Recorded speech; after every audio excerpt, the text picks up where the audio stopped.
All right, so I had this thought. Usually I start a little bit different, but I want to give y'all insight to why I do this. So when I do originally, when I first started doing YouTube, it was a way to kind of break the tension. I was always worried, like, how do I start it? How do I get more comfortable in the beginning? And I would do something just stupid just so I could kind of like loosen up the tension. And then I don't know why, but it kind of just came to that. So that is why I do that. But without further ado, all right, what's going on, man? It's your boy Kreativekloth, and I'm back with another video, man. Look, if I'm not starting somewhere, I'm not going nowhere. All right, so again, I remember I told y'all like a week ago, like I am going to be doing a shoe review that I didn't have enough time to do like 2 weeks ago now, but I'm finally getting to it because I think this is a shoe that we're gonna start seeing a lot more just because of one specific celebrity. But I'm not gonna get into that just yet. I'm gonna wait till the second half of the video where I'm just giving my thoughts and opinions about the boot itself. But I guess I just kind of spoiled it. I am gonna be talking about Red Wing Moc Toe style 875. This is gonna be the regular width. This is their D width. They have 3 different widths, the D, the wide E, and then the wide EE. I'm gonna be talking about the regular D width. But if you want more information on that, I will be linking Red Wing's website. So you can kind of look at their website to figure out which width fits you best. For me, it was gonna be the regular D. So I actually work in a shop where we sell these quite frequently. This honestly might be the most popular footwear in our shop. And it's mostly that workwear because, you know, the boot itself is really structured really well. Premium leather. There's a lot of protection, I guess, in this area as well, as far as like, you know, if you drop something on your foot, you're not necessarily gonna feel it in these. And if you stub your toe somewhere, like you're not gonna feel it. Like it's like a lot of protection, and it's meant for people who are like true workwear wears for work.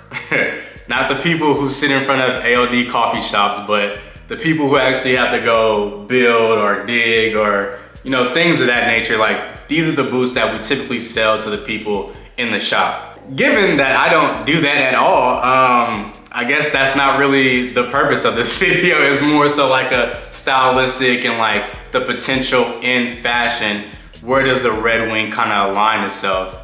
So again, I just wanted to record this intro. I'm gonna be wearing these for 72 hours straight and see what outfits I could put together, you know, get my overall opinion about the comfortability, the durability, and just the overall company and shoe itself.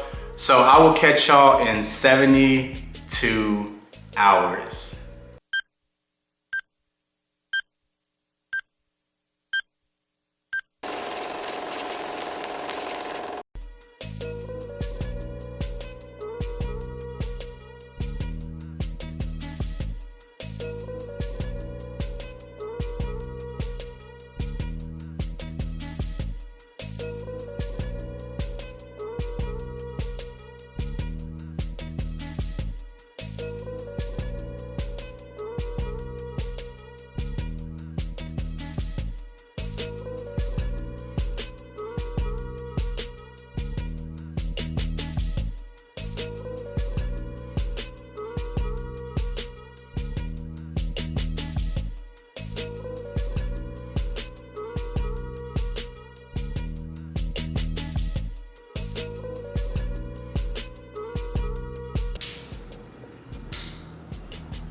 Bruh.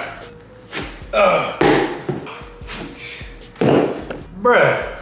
All right, and this is gonna be the review portion for the Red Wing Moc Toe 875 boots. Yeah, and I actually failed to mention this part in the beginning of the video, but I actually have the Red Wing Moc Toe in the Black Prairie. This is gonna be a 9.5 in this boot. I also have it in this color. This is gonna be a size 9. And this is gonna be the Oro Legacy. So the reason, and I think the people who come into my shop, you know, they really don't know their size in Red Wing boots. And I think for this boot in particular, you wanna make sure you get the right size because that can play a role and an impact overall on the shoe itself. And I really had a special thank you. I really have a special thank you to the homie Derek from Hippie Scum. He gave me a pair of his boots that he had for 7 years, just so I can show you guys how these boots really break in. And let me tell you, now this is the same boot as this boot. And as you can see, The leather on this boot patinas, you know, it gets darker over time, and you can just see like the wear of this boot in general is just crazy. I'm gonna insert a clip here so you can kind of see me showing off the boot a little bit more. The boot, it ages so well, and that leather on top is gonna just smooth out. Like this shoe right now, this old one, this 7-year-old one right here is going to be like putting on like a house slipper, bro. And like, funny enough, I'm like a 9.5. These boots that he has is a 8.5, and my foot can slip in there and like it's cozy.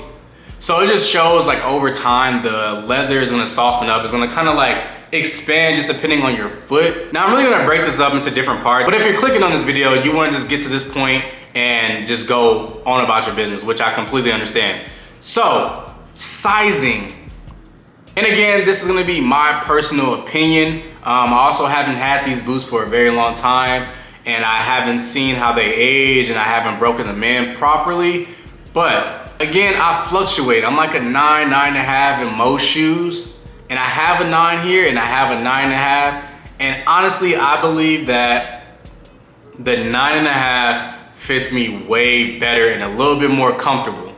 I don't know how that's gonna overall have an impact on the shoe itself as it kind of like loosens up and the leather starts to like really like get a little bit softer. The foot bed gets a little comfortable as well. I don't know how that's gonna impact it, if my foot's gonna slip in and out at all. But as of right now, I notice a little bit of space, but it's not crazy though. Like I wear thick socks when I wear these just because I feel like I've found that when I wear thicker socks with these boots, they just feel more comfortable. I've tried to pair the 9 or the 9.5 with thinner socks and it doesn't feel as comfortable. My foot feels like it's honestly being like stepped on or something. Like it's the most uncomfortable experience, but for some reason when I wear a thicker sock in both shoes, it feels really great. So the best way I can describe this is if you're looking for comfort on the front end, I think for me, the 9.5 fits way better than the 9. The 9, I could definitely still get my foot in it. I could definitely still wear it and it doesn't like cause any problems, but it just feels like my foot is like somebody has my foot like this, like they're squeezing it. And it's like, of course it's gonna soften up, but like at this point in time, bro, like I need the comfort on the front end, bro. Cause like wearing these, which I'll get into later, like it's not the funnest experience on the like in the beginning stages of trying to break them in. But yeah, overall, my opinion on sizing is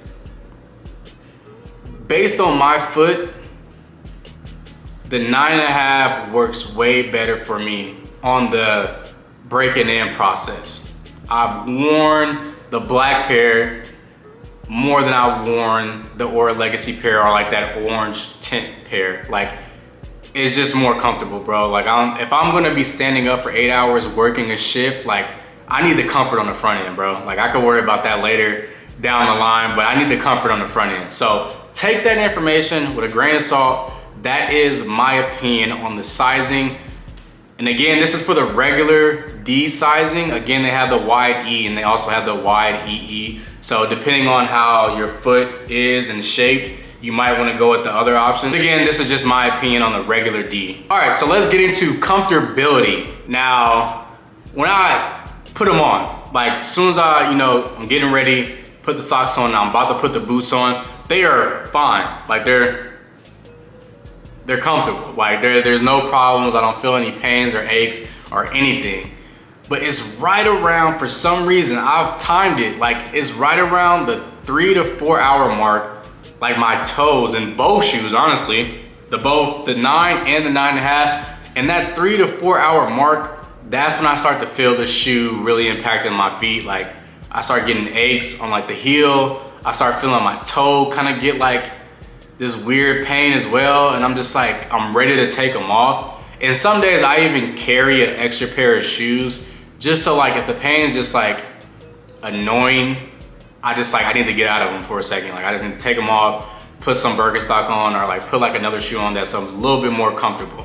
Funny enough though, for some reason, after I get past like that 4 to 5 hour mark, I don't know if it's because my foot is numb and it feels like static, but I no longer feel the pain in the shoe. Like it kind of like almost like disappears. But for some reason, that sweet spot of like 3 to 4 hours in the boots, I'm always caught off guard because I'm like, why are my feet hurting so bad? But then as soon as I get past that hurdle, for some reason, they kind of, I don't know, like maybe my foot is asleep or something. I just don't feel it anymore. But after I get past that huddle of like the 3 to 4 hour mark, I start to feel a little bit more comfortability coming back to the shoe itself. I think the best way I can kind of like, if you have, let's say Doc Martens, which Doc Martens, like any other boot that's made from like, you know, some premium leather that has like a rigid outsole and like a rigid midsole, like there's gonna be some pain that comes with the breaking in process and, you know, really making the shoe yours. I've had Doc Martens, I've also had Red Wings. And honestly, I think that the Red Wings are a much more pleasurable break-in than Doc Martens. I've had the high top, I have the derbies, I've had the slip-on like loafer type shoe, and the break-in process for Doc Martens is such it's a brutal process. I've had 4 pairs of Doc Martens. I have yet to break in a single pair just because on that, it's just a process, bro. And I don't wear them enough to where like, it's almost like every time I put it on, I was trying to break it in again because I would go such a long time without wearing the boot that, I don't know, I guess it kind of reverted back to like the initial state. I don't know, but like Doc Martens were like so hard for me to break in. But I feel like, yeah, I've had comfortability issues in that 3 to 4 hour mark with Red Wings, but they still are a little bit more comfortable and a little bit easier to break in so far than my Doc Marten experience. So again, if you're looking for like a comparable, I definitely compare it to Doc Martens because they definitely have a break-in process, but it's a little bit of an easier process than Doc Martens. Now let's get into like styling these boots, which personally, you know, if you've been on my channel, I wear baggy pants, baggy shorts,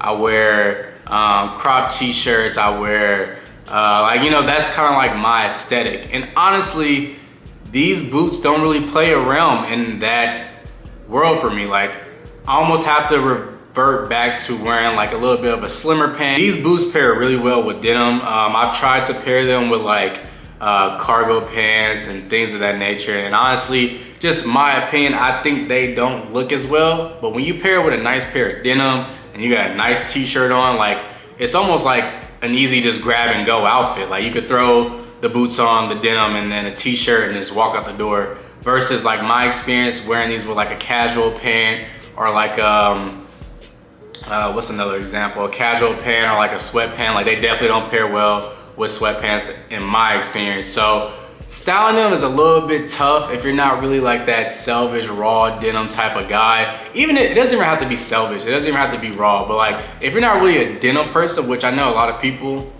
they just like throwing on casual pants, whether it be like some nylon pants, some canvas pants, and just like walking out the door. But that makes me think, I feel like these will look good with Carhartts though, like a double knee. When I think of canvas pants, I'm thinking more so like a lounge pant. Like obviously this is a workwear boot, so it'll pair well with a lot of workwear. So I think that's really the only space where these boots can really thrive at the moment. And when I say this realm, Red Wing makes a lot of different models. I'm just specifically talking about the Moc Toe. I just think the Moc Toe lives in the realm of workwear. I haven't really seen people style them outside of like, you know, like a workwear jacket or like workwear pants. And I think they kind of live in their own bubble within workwear, if that makes sense. And as of late, I think the reason I feel like these are gonna start getting a boom as far as like seeing the more casual person buying Red Wing boots is because Tyler the Creator, he actually did just wear this pair of boots, or this style of boots. This is gonna be the Moc Toe in the color Hawthorne, which is a really good, like, it's a really good color. It has like that leather, rough, suede kind of look to it. He paired it really well with his outfit, and I think people are starting to catch on to it given that it's summer, I don't think people are really buying into it right now, but I think as we move into fall, winter, we might start to see these become a little bit more popularized. I don't know, because I feel like Gorpcore is still kind of going very strong within like the winter, fall, like aesthetic.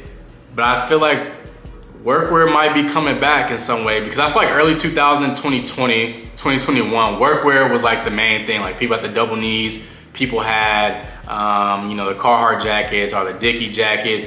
And that kind of got beat out by, you know, the aesthetic of like Gorp and like all the other stuff. But I feel like workwear might be coming back. And I think this is a good start if you want to look into workwear aesthetic, like Red Wing boots, really good boot. And I think that if you're going for that, these will be a great start for you. And I'll just add this part as like extra information. So as you can see, this is one pair, and then this is the pair that is 7 years old. As you can see, there's like, you know, very little traction on that boot versus right here. And you know, there's all these type of dings and these marks. Again, these are the same exact boot. It's just that over time, things have, you know, darkened on the boot. There's a little bit more distressing and all that nature. And again, this is a very new pair, lots of traction, you know, everything very much still intact. But the great thing about this company, which I believe is based out of Minnesota, I want to say the company started in Minnesota. But the great thing about this boot is this part right here, down here, all kind of lined, you see it stitching all through. Like you can swap the soles and pretty much get a sole on the boot. So once you break in this upper, and then like you kind of notice and like, oh damn, like, and you're kind of noticing like, oh, you know, my boot now, I kind of want a new sole, but I want to keep the upper just because this is already broken in. I just want this part so I can have a little bit more traction. They actually swap those out if you catch it in time. Now there's certain instances where, you know, if you wait long enough and like this bottom part is completely gone and it's starting to spill into like the overall bottom of this shoe, or the bottom of this part right here, it may become unrepairable. So that's definitely something you want to keep in mind as you're kind of just wearing the boot and just going about your day about it. Like if you get to a point where you feel like the boot is like getting fried and it's getting cooked and you're like, let me get ahead of this before it gets unrepairable, you want to keep your upper, you definitely want to go ahead and send that into, I'm sure they do it for a fee. Matter of fact, I know they do repairs. I don't know how much the fee is. So that's something that you'll definitely want to check out their website for. But it's just another way of just keeping the longevity of the boot. And once you break it in, you don't want to break in another one. So if you could catch it in time, you know, you could just resole the bottoms, it'll get back to this, and you'll be able to wear them again as if, you know, you just started pretty much. My overall opinion is the shoe is great. Even at one point, Drake was caught wearing the Red Wing Moc Toes like early in his career. Like, the boot itself is a great product if you're looking for a premium good.